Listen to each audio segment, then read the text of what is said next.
Good morning. Knowing that you are likely participating in this meeting from home or watching from home, I wanted to address you from my home here in the Rectory of Grace Church with a word to focus us in our reflection on the past year as we also look forward together.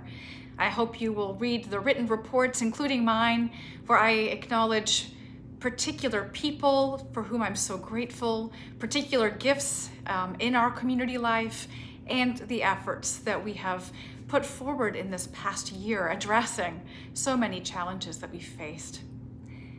In the midst of uncertainty and sadness and suffering in this unfolding situation beyond what we could have really fully imagined a year ago at this time, the love and the grace of God that sustains our mission and ministry, sustains our common life, sustains our faith, embraces, holds each of us, and sustains us in God's loving presence, has been remarkably evident.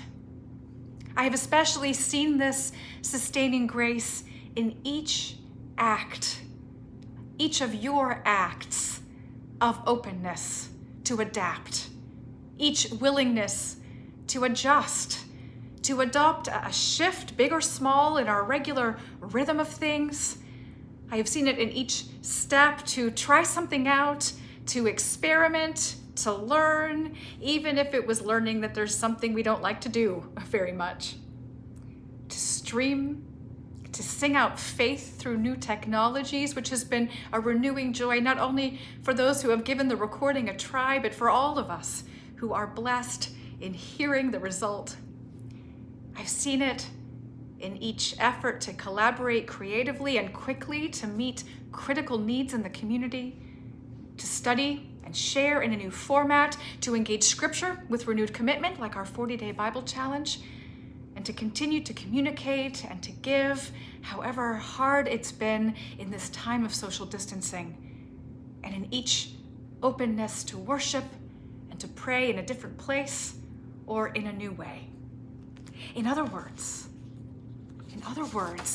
it has been your ability, our ability to shift certain specifics, our agility in the practice of the particulars that has sustained the core of who we are.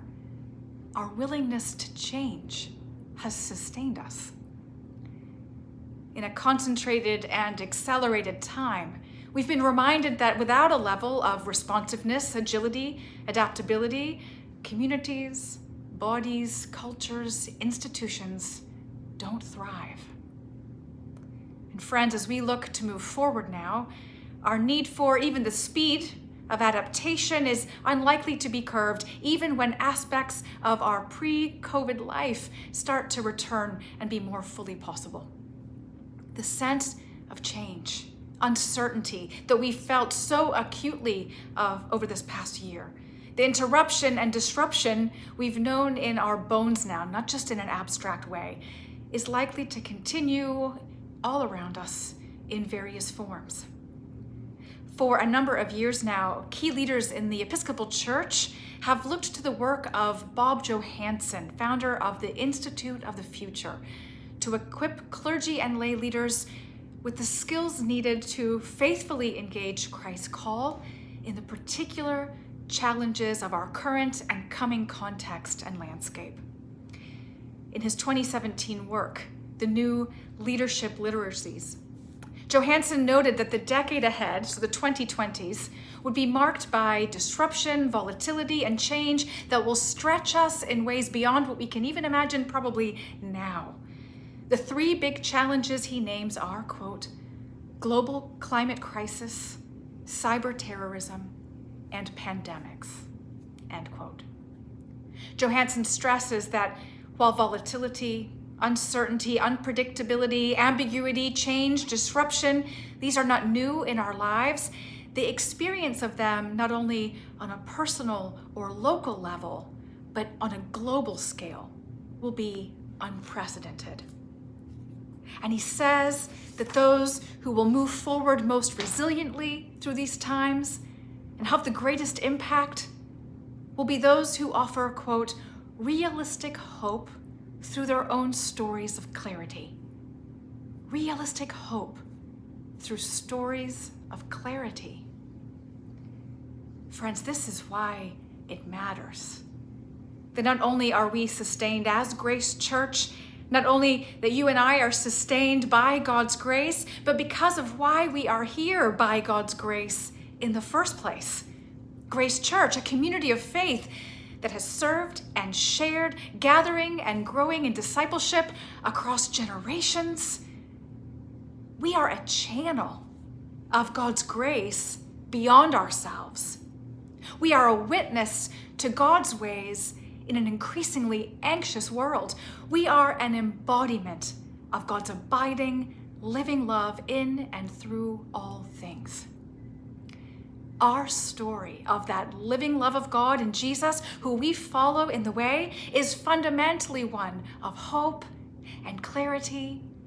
Yet in the generous, affirming Episcopal tradition in which we stand, our story is not oversimplified, is not one of superficiality or easy, hard, fast answers or empty promises.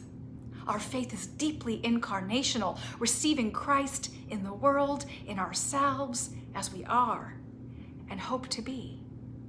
We embrace hope with humility, and we tell and live our hope in the holy tension of wonder, curiosity, complexity, mystery, doubt, and faith. We are made for these times. Friends, we are made for these times. And we have so much to offer in a fast-turning world, wondering where to turn.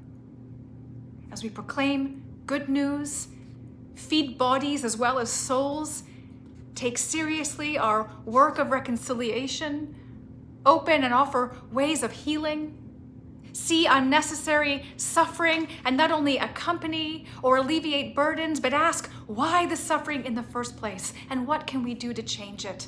Sustaining, yes, hope and hearts and friendship and faith, sharing, but also strengthening and even shattering walls and barriers and burdens that tear people apart or unjustly hold them down. I know looking forward and imagining what is yet to come can be overwhelming.